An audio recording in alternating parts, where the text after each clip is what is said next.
Vai viajar, Zudinha? Vai viajar? Pra onde você vai? Ontem com seus barcos para o cais, previsão do tempo, tempestades sinistras e temporais. Porém vai em frente, faz o que tu queres, é tudo dali. Eu sei, navego há 32 natais e não das eniglas. Suas táticas desleais e mantém o gado no pasto e os burros nos currais. Cara, definitivamente Maputo não é Lisboa. Total fora da zona de conforto da gente, né? A cidade é uma cidade muito bonita, muito viva, né? Tem pessoas muito coloridas e roupas muito bacanas e tal. Então a gente tá se sentindo bem em casa. E a gente tá aqui hoje fazendo um passeio pelo centro de Maputo. Não sei se a gente vai conseguir ver tudo que tem pra ver, que é bastante coisa. A gente acredita que as pessoas não fazem o que a gente vai fazer, tá? Se misturar muito, assim, no centro, por insegurança, né? E porque as pessoas costumam mais ir pra praia, né? E aí, falando um pouquinho do que a gente tá vendo hoje aqui, né? Primeiro ponto de parada aqui nosso foi a estátua desse cidadão aqui, ó. Como historiadores, a gente se amarra em conhecer a coisa de perto, né? Tipo... E também falar um pouquinho, né, da história do lugar que a gente tá, até porque é a maneira que a gente tem de aprender aquilo que a gente tá vendo, né, cara? Tipo, é a nossa vibe, a nossa pegada, né? Então, só um pouquinho aqui da historinha do Samora Machel. Ele foi o primeiro presidente de Moçambique, livre, ficou no governo desde da independência até mais ou menos 1986, quando ele morreu, né? A morte dele é bem suspeita. Ele morreu num avião, uma queda de um avião. Ele estava indo para a África do Sul, que tem um envolvimento fortíssimo com a história de Moçambique, né? A África do Sul apoiou a força de oposição ao grupo que o Samora Machel liderava. E as negociações de paz com esse grupo e tal se estenderam, e o Samora Machel foi várias vezes até a África do Sul. E numa dessas viagens para a África do Sul, o avião dele acabou caindo na volta para cá, para Moçambique, aqui perto, né, numa cidade aqui vizinha. E todo mundo acha que a morte do Samora Machel é muito suspeita, né? Mas enfim, ele foi o grande líder, né, da independência do país, depois da independência e tal. Então, uma figura muito emblemática.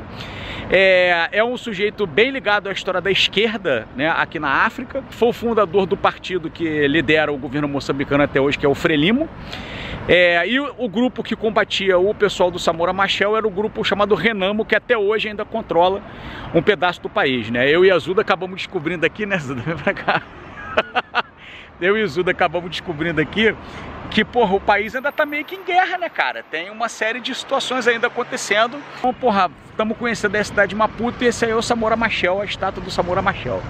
Vamos nessa para outros lugares aqui bacanas, que a cidade tem muito a oferecer pra gente. A gente tá aqui agora no Centro Cultural Moçambicano e aí tá tendo uma exposição muito legal aqui agora do João de Azevedo, e a exposição dele fala sobre a sociedade, as sociedades, né, do Timor-Leste. Tá falando sobre o mito não, né, o que uma das aldeias do Timor-Leste acredita. E eles acreditavam que, na verdade, os antepassados deles eram crocodilos. Ele coloca muito isso, né, que muitas das sociedades, elas não evocam o homem como o centro do mundo, né? A natureza, ela é muito maior do que o homem, ela tem um papel muito maior do que o homem na história deles, né? Na memória deles. Então, essa sociedade que ele está pintando aqui acreditava que o crocodilo era o antepassado dele. O crocodilo começou a ter relações sexuais com mulheres, e daí surgiram os homens da tribo, né? Muito legal, e as pinturas são maravilhosas. Pelo que a gente ficou sabendo, esse espaço aqui é um espaço que tem muito show, né? Que tem alguns eventos bacanas, e a galera se reúne aqui, principalmente final de semana e tal, para tomar uma breja, para sentar, para conversar e tal. Agora, o que mais me encantou, cara, foi o que a Zuda mostrou ali, o trabalho do João de Azevedo, esse pintor, esse artista plástico e tal, que eu não conhecia. Tô conhecendo aqui, por isso que é maneiro, cara, você vir pra rua, essa coisa. Impressionante mesmo, tudo que a gente viu aqui, as cores e a forma como as coisas são retratadas. Ele evoca Ícaro, né, o grego, para falar do voo, para falar do sonho, né, do voo e tal. É muito bacana porque conta a história dos refugiados. Não só os refugiados sírios, E os refugiados daqui da própria África, que são essas pessoas que simplesmente abandonam, né, completamente a sua identidade, jogam fora a carteira de identidade, jogam fora os documentos, quando se tornam refugiados, exatamente para impedir que voltem, né, rápido, né, porque as autoridades dos locais onde eles vão parar normalmente levam eles de volta. Você tá negando toda a sua história, todo o seu passado, você tá jogando tudo no lixo, sabe? Você tá jogando a sua casa no lixo, então é uma coisa muito forte, né?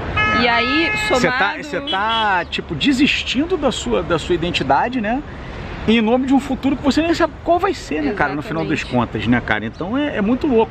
E apesar de estar, né, as imagens lá que a gente viu serem muito coloridas, né, quadros muito coloridos e tal, que a princípio as pessoas pensam, né, porra, isso aqui é uma coisa alegre, né, colorida e tal.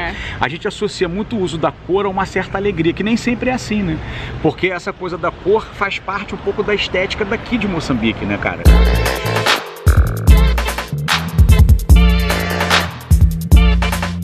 Bonito, bacana, interessante. Eu queria fazer uma pergunta da série Perguntar Não Ofende. O que leva um ser humano a construir uma casa toda de ferro num país que tem, em média, 30 graus Celsius todos os dias no ano? Tanto é que a casa não é ocupada, ela foi construída para ser ocupada, mas não é ocupada. E vale, cara, pelo layout, né, cara? Vale pela arquitetura, pelo design, porra, é um negócio foda, né? E foi feito pelo Gustavo Eiffel, né, Zuza? Foi feito pelo Eiffel. Onde tá a construção mais bonita e mais legal do Eiffel? Comenta aqui embaixo pra mim se você sabe onde ela tá. Vou dar uma dica, foi um cinema. Pra sabe, gente? Zuza? Eu não. Eu só tô aqui assim, ó, fingindo que eu sei, ó. Botei isso, dá seus chutes aqui Estudou o Eiffel, né? Estudou o Eiffel. Faculdade de História tem que servir pra alguma coisa nessa vida. Fingir que eu sei de alguma coisa desse mundo, pra me destacar na mesa de bar, entendeu? No rolê, né? Rolê é isso aí, no rolê. Mas o que eu ia falar, cara, que eu acho que é legal, que vale falar, é que, porra, né, essas construções aqui, elas também têm muito a ver com a presença de Portugal aqui na cidade, né, cara, no país, entendeu? Porra, o que o Eiffel, né, ia fazer, porra, na África, entendeu? Porra, lá no sul da África, construir uma obra arquitetônica e tal, isso é também uma tentativa de Portugal de dizer que tá civilizando, né, Moçambique, que, porra, que tá trazendo as coisas maravilhosas pra cá, entendeu?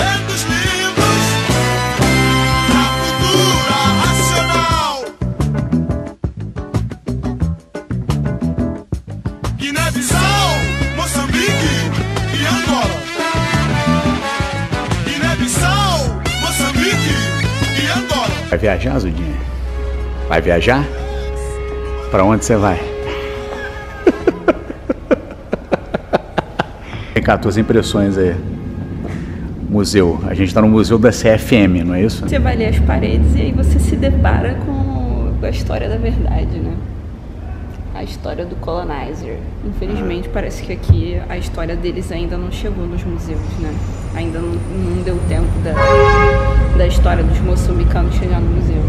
E aí, cara, a história é muito bonita, né? Do lado da CFM é muito bonita. Tipo, uma empresa portuguesa veio pra cá e começou a construir portos para ligar o país inteiro. Esses portos foram construídos só nas margens... Portos e ferrovias, né? Portos e ferrovias, né? Esses portos que, na verdade, as ferrovias serviam para ligar os portos, né?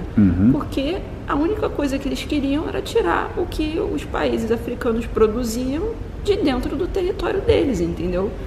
Então... E também facilitar a circulação da mão de obra barata, né? Facilitar a circulação da mão de obra barata. Eles também não se resolvem, entendeu? Tipo, não tem aquele passo decisivo em direção à paz, sabe? Eles mas, cara, é muito novo. E aí você tá vendo uma faceta, exatamente, eu sei que é muito novo, mas você tem uma faceta muito cruel da guerra, sabe? A faceta cruel da guerra é exatamente essa, cara, é apagar as coisas e, infelizmente, o que mantém o país vivo e funcionando são as estruturas dos colonizadores. Esse daqui é um puta exemplo. Aqui você tem que, cara, tipo, cavar, sacou? Pra poder encontrar as coisas do Moçambique real, sabe? Porque o que os caras te apresentam é o turistaço, tá, do Hotel Pestana, que a gente tava ali agora há pouco, sacou, na esquina. porra, ou eles vão te apresentar a parada do colonizador, sabe? Sim, cara, você tem que... óbvio, porque a única coisa que branco fez quando veio pra cá era desvalorizar tudo deles ou levar embora. Exatamente. Então, tipo, e foi agora isso, gente. Foi nos anos... Gente, foi em 1974 que aconteceu. 75 que aconteceu a independência, não, e depois sabe? teve uma guerra civil até os anos 90, praticamente, entendeu? A gente tá aqui, a gente veio como turistas, mas a gente não pode deixar de olhar para a realidade dessas pessoas que moram em Moçambique, que é a população real de Moçambique. E aí a gente tem conversado muito em como que a gente contribui para diminuir esse gap, né, esse abismo que tem entre os turistas que ficam nos hotéis super caros e a população. Como que a gente faz isso? Vindo pra cá, ficando no Airbnb, ficando em locais mais acessíveis, andando na rua, porque o governo precisa ver que tem turistas andando na rua e que a rua precisa estar mais limpa e que eles precisam gerar empregos, contratar mais pessoas para limpar a rua, que eles precisam melhorar o transporte público, entendeu? Porque eles têm uma cultura muito diferente da nossa, porque eles têm muita coisa para ensinar pra gente, mas a gente vem pra cá para salvar eles, não para ouvir eles, não para aprender deles, entendeu? Perfeito. Vem pra cá, coloca um tênis e anda na rua. Deixa os locais vendo que você tá andando na rua. Compra coisa deles, entendeu? Poucas pessoas participam do turismo luxuoso, entendeu? Muito pouco. E aí, quando você faz só o turismo luxuoso, você não inclui as pessoas que você poderia incluir. E as pessoas têm medo e só vêm pra cá porque elas acham que o turismo luxuoso é a única maneira de vir pra África, porque é seguro. E não é verdade, gente. Na falta do trem, nós usa vans. Repensar nossos valores é o que nos resta pra aliviar as dores. Se embriaga numa festa, recorre aos pastores, o explorador da fé que infesta em nome do Senhor dos senhores de forma desonesta. Prazer, Rodrigo, do Brasil. Tudo bem? Essa é Tamires, também do Brasil. E que acha que Rodrigo é rico, entendeu? Mas não é. É.